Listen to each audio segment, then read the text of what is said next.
Bueno, estamos acá en la radio abierta de la Federación Universitaria Argentina en una triste jornada recordando los 20 años de la sanción de la Ley de Educación Superior y también reflexionando un poco en qué ha pasado en los últimos años respecto de la educación.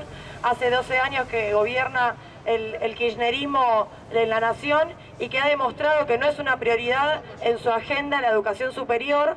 Estamos acá también exigiendo el aumento en el PBI destinado a educación. Hoy roza el 6,3% del PBI destinado a educación. Exigimos que ese número se levante al 10%. Es demostrado el fracaso que ha impactado en la educación superior justamente luego de la sanción de la LES, bajando los números de egresados y justamente de estudiantes que ingresan al sistema de educación pública. Y estamos acá visualizando esta problemática y exigiendo al gobierno nacional que ponga en agenda la sanción de una nueva ley de educación superior, justamente para lograr que muchos más compañeros lleguen a la universidad pública y que mayor cantidad de argentinos alcancemos un título universitario. Estamos acá con Daniel Nieto, quien tuvo la responsabilidad de conducir el movimiento estudiantil en aquel momento tan triste justamente de nuestra historia, en la que se sancionó la Ley de Educación Superior. Bueno, muchas gracias a la Federación Universitaria Argentina por acordarse de los 20 años de la sanción de la LES. Gracias por permitirme venir a esta actividad, a dirigirme a ustedes. Simplemente 2 o 3 reflexiones en relación a esta fecha. En primer lugar, poner en contexto lo que fue la discusión sobre la Ley de Educación Superior.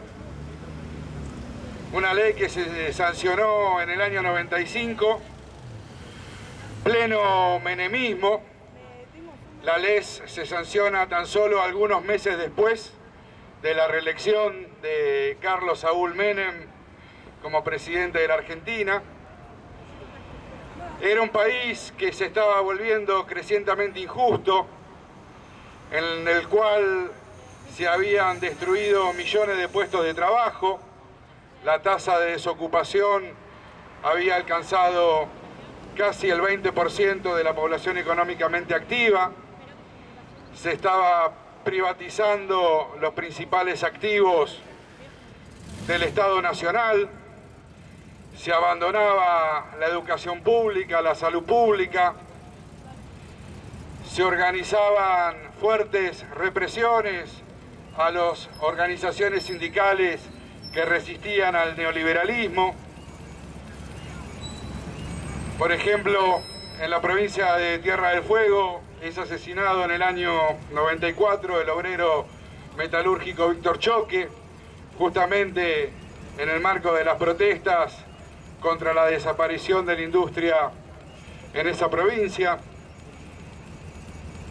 En provincias como Salta, Jujuy, el proceso de privatizaciones dejaba miles en la calle y las manifestaciones de protesta provocaban la represión activa de ese gobierno. Y en ese contexto el movimiento estudiantil sale a la calle para resistir las políticas educativas del menemismo. Primero, hay que decirlo, salimos a la calle a resistir la Ley Federal de Educación, la transferencia de las escuelas medias y terciarias del Estado Nacional a las provincias en el contexto del ajuste educativo. Miles de estudiantes universitarios acompañan a los estudiantes secundarios durante todo el año 93. En el año 94 protagonizamos la marcha federal para rechazar las políticas de ajuste. Y finalmente en la segunda mitad del 94 y durante el año 95 nos toca a nosotros, a los universitarios, encabezar las movilizaciones contra la Ley de Educación Superior. Una ley que en nuestra interpretación de aquellos momentos era la herramienta con la cual el menemismo quería someter a la universidad pública para adecuarla a ese proyecto de país excluyente, socialmente injusto, políticamente autoritario.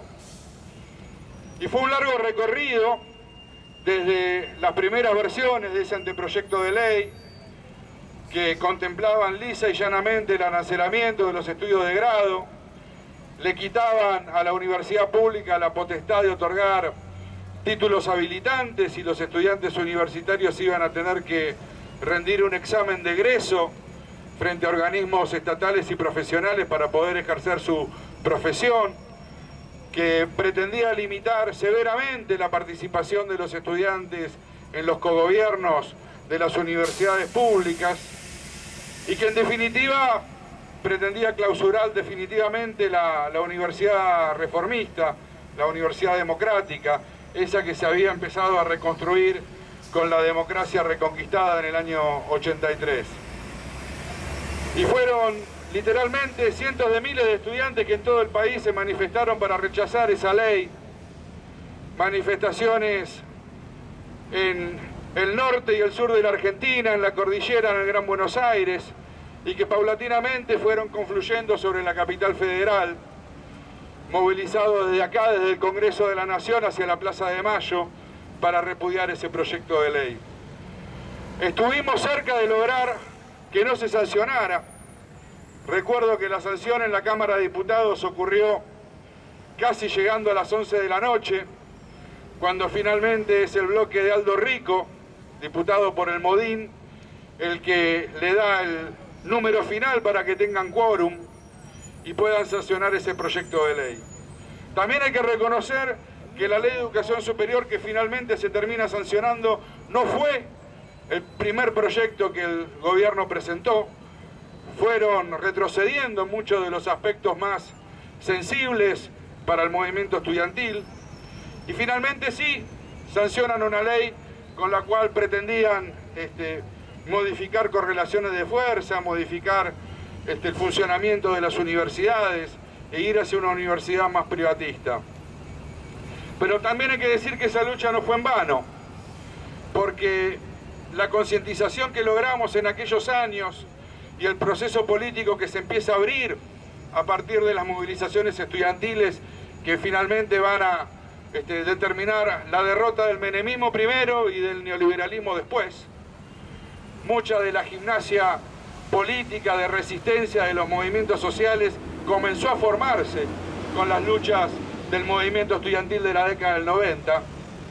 Y tal es así que hoy, a casi 20 años de la sanción de esa ley, vemos lamentablemente que no se haya aprovechado este tiempo histórico para derogarla, o por lo menos para modificarle los aspectos que más se le pueden criticar. Pero también es cierto que el arancelamiento no avanzó en la universidad pública. También es cierto que los estudiantes seguimos protagonizando los cogobiernos universitarios. También es cierto que la universidad reformista sigue estando al servicio de las mayorías nacionales, al servicio de una educación nacional popular democrática, al servicio de un país más justo.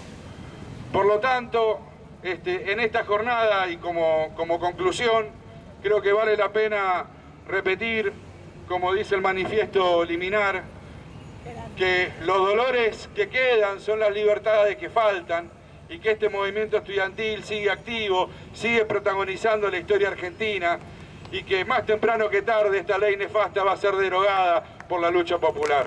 Muchas gracias a ustedes.